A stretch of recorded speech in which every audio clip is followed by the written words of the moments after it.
ഷൈൻ ചേട്ടൻ ആനന്ദിനെ വിളിച്ചതിന് ശേഷം ഷൈൻ ചേട്ടൻ എന്നെ വിളിക്കുന്നു, എടാ നീ പോരെ, നീ കൊച്ചിയിലേക്ക് പോകാന്ന് പറഞ്ഞു. ഞാൻ ഒരു മലപ്പുറംകാരനാണ്, ഞാൻ ഒരു മഞ്ചേരിക്കാരനാണ്. അപ്പോൾ ഞാൻ പഠിച്ചുകൊണ്ടിരിക്കുകയാണ്, ഞാൻ PhD സ്കോളറാണ്.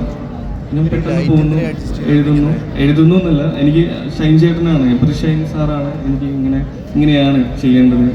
എന്നെ ഏറ്റവും കൂടുതൽ പുഷ് ചെയ്തിട്ടുള്ളതും, ഞാൻ ഭയങ്കര മടിയനായിട്ടുള്ള ഒരാളാണ് എഴുത്തിൽ. അപ്പം എന്നെ ഇങ്ങനെ പുഷ് ചെയ്ത് നീ ഇങ്ങനെ ചെയ്ത്, നീ അങ്ങനെ ചെയ്ത്, അങ്ങനെ എന്നെ ഏറ്റവും കൂടുതൽ എൻകറേജ് ചെയ്തിട്ടുള്ള മനുഷ്യൻ എൻ്റെ ലൈഫിൽ ഷൈൻ ചേട്ടനാണ്.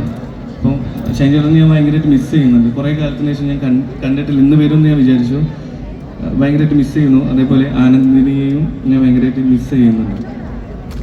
വരേണ്ടതാണ്. സിനിമ 12-ാം തീയതി ഇറങ്ങണല്ലോ, അതിന്റെ പണിപ്പുരയിലാണ്. സിനിമയുമായി ബന്ധപ്പെട്ട കുറച്ച് തിരക്കുകളിലായതുകൊണ്ടാണ് അവർക്ക് രണ്ടുപേർക്കും എത്തിച്ചേരാനായിട്ട് സാധിക്കാഞ്ഞത്.